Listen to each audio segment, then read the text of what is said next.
ঘুম থেকে উঠেই প্রথমেই বাচ্চাকে স্কুলে পাঠিয়ে দিয়েছি।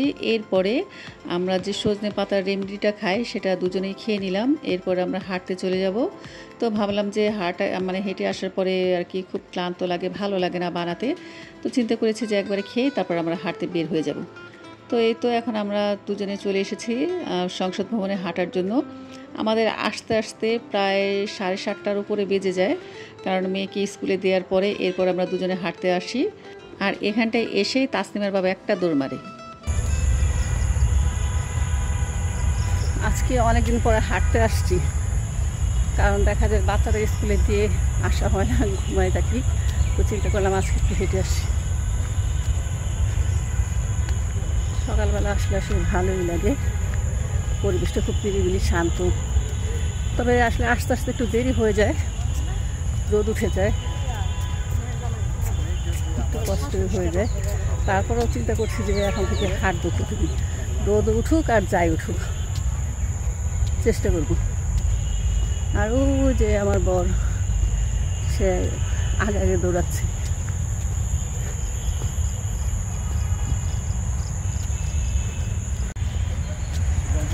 এক রাউন্ড তার শেষ, এখন সে আবার আসতেছে আর আমি এখানে পড়ে আছি। এই দেখেন, ও দেখছেন, সে আবার চলে আসছে। তোমার এক রাউন্ড শেষ, সামিরা আপা।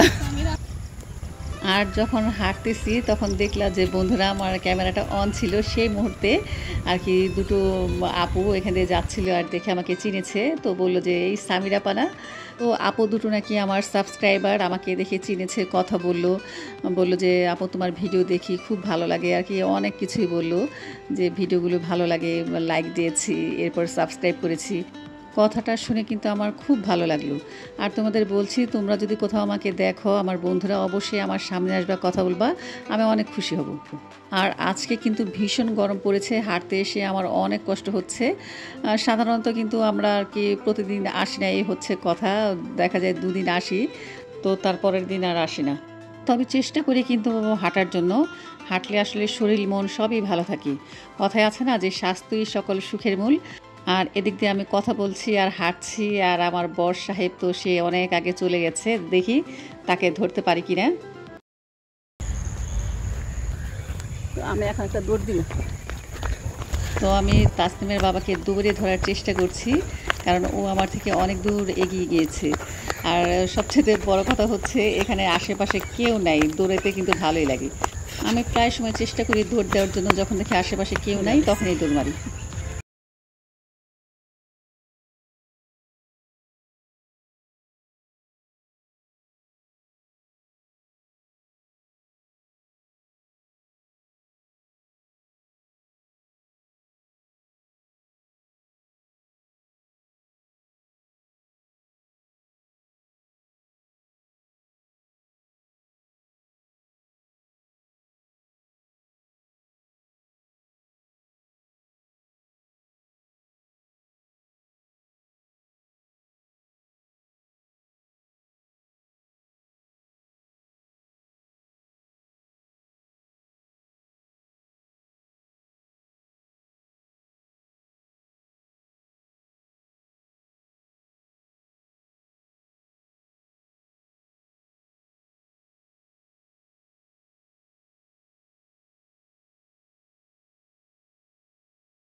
অথবা ওকে সজনে পাতার পানিটা আর কি গুলিয়ে দিই। তো আজকে ঝামেলা ছিল না, এই কারণে ডিরেক্ট নাস্তায় চলে আসলাম। আর এখানে রুটি বানানো ছিল।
তো একদম আগের মতোই আছে আর কি। আমার ফ্রিজটা কিন্তু খুবই ভালো কোয়ালিটির।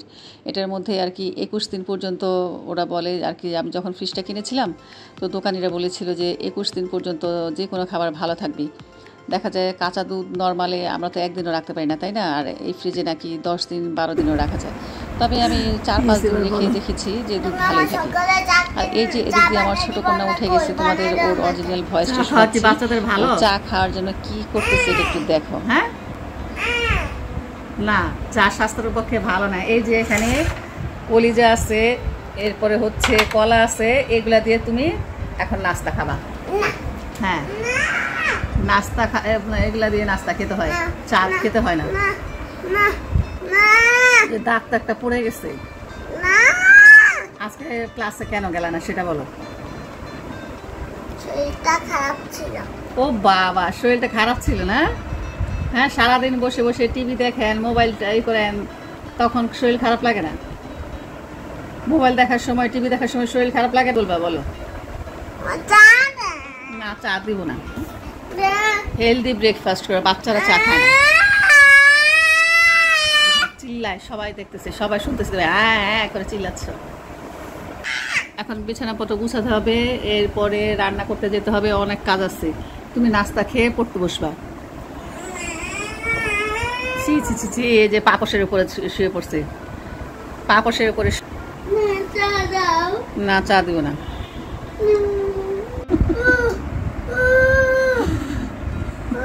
কলা খা, কলা খা। তার চা খাওয়ানোর কত বাহানা। ওই কলা দিয়ে রুটি দিয়ে খাও।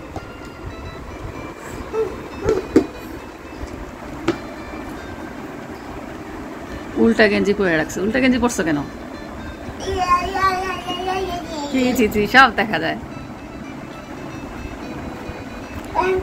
বালিশটা তোলো ওইখান থেকে, মানে বালিশ ফালাইছো কেন? ও তোমরা তো দেখলাই ও চা খাওয়ার জন্য কেমন বায়না করছে, শেষ পর্যন্ত একটুখানি চা বানাই দিতে হয়েছে। তো চা দিয়ে এরপর আমি রান্নাঘরে চলে এসেছি। তো এখানে মাছ আছে, দেখো অনেক বড় সাইজের চিংড়ি। তো এই চিংড়িগুলো কিন্তু অনেক দিন আগে এনেছিল বাসায়, আমি আর কি রান্না করি নাই, রেখে দিছি যে পরে রান্না করব। আসলে কত চিংড়ি খাবো বলো, এখান দিয়ে এই চিংড়ি নিয়ে আসছে, তারপরে আবার আরও 2-3 কেজি চিংড়ি নিয়ে আসছে। মানে এর যে চিংড়ি মাছ কত ভালো লাগে আল্লাহ জানে। এই চিংড়িগুলো কিন্তু একদম জ্যান্ত ছিল, তো আমি ফ্রিজে ভরে রেখে আর কি এগুলাকে মাইরে ফেলছি, সত্যি কথা যেটা, যে ভাবছি যে পরে রান্না করব। তবে তাজা রান্না করে খেলে ভালো হতো। আর এখনও যে অত খারাপ লেগেছে তা না, দেখো এখনও কিন্তু চিংড়িগুলো মনে হচ্ছে যেন একদম জ্যান্ত। কিছু চিংড়ি আছে না একদম কেমন যেন আর কি মরা মরা হয়ে থাকে, খোলসগুলো বের হয়ে থাকে, সাদা সাদা হয়ে যায়। এটা কিন্তু এখন একদম ফ্রেশ আছে। আসলে নদীর মাছ আর কি কোনো চাষের না, এই হচ্ছে মেন কথা।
তো এদিক দিয়ে চিংড়ি মাছগুলা কাটা ধোয়া শেষ, এখন আমি ময় মশলা মেখে নিব। তো প্রথমে আমি আদা রসুন জিরা বাটা নিয়েছি প্রায়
মশলাগুলো ঢুকে, যেহেতু বড় সাইজের এই কারণে আর কি এই প্রসেসে রান্না করছি। অন্য সময় দেখা যায় আগে আমি পানি অ্যাড করি, এরপরে মাছ দিয়ে দিই।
কিছু টুকটাক কেনাকাটা করেছি আমার কসমেটিক। এই কসমেটিক যে আমি কত কিনলাম তার কোনো হিসাব নেই। আমার 2 মেয়ে, আমি যতই কসমেটিক কিনি ওরা ততই আর কি ওদের দখলে নিয়ে যায়। তো এইগুলো আমি কি করছি, এনে এই যে দেখো, আগে একটু বলি, আমরা যখন শপিংয়ে গিয়েছিলাম তখন না আর কি পেয়ারা মাখা কিনেছিলাম, তো অর্ধেক খেয়ে রেখে দিয়েছি, খেতে পারি নাই আর কি, পরে এটা ব্যাগের মধ্যে রয়ে গেছে। আর সাথে কেকের কিছু জিনিস কিনেছিলাম। এই যে এটা হচ্ছে ভ্যানিলা এসেন্স আমার আছে, কিন্তু ওগুলো তো পুরানো হয়ে গেছে, এই কারণে চিন্তা করলাম আরেকটা নিয়ে নিই। আর সাথে লেমন আর কি ইমালশন, ওটা নিয়েছি। এরপর আমি একটা ওড়না কিনেছি, আমার কালো ওড়না আছে, তবে ওইগুলো একটু আর কি জর্জেট টাইপের, তো এটাও জর্জেট কিন্তু এটা সফট জর্জেট। আর অন্য কালো যে ওড়না আছে ওইগুলা একটু ক্রাশ টাইপের, তো ওইগুলো আর কি গরমে পরা যায় না। ওড়নাটা আমার কাছে অনেক সুন্দর লেগেছে।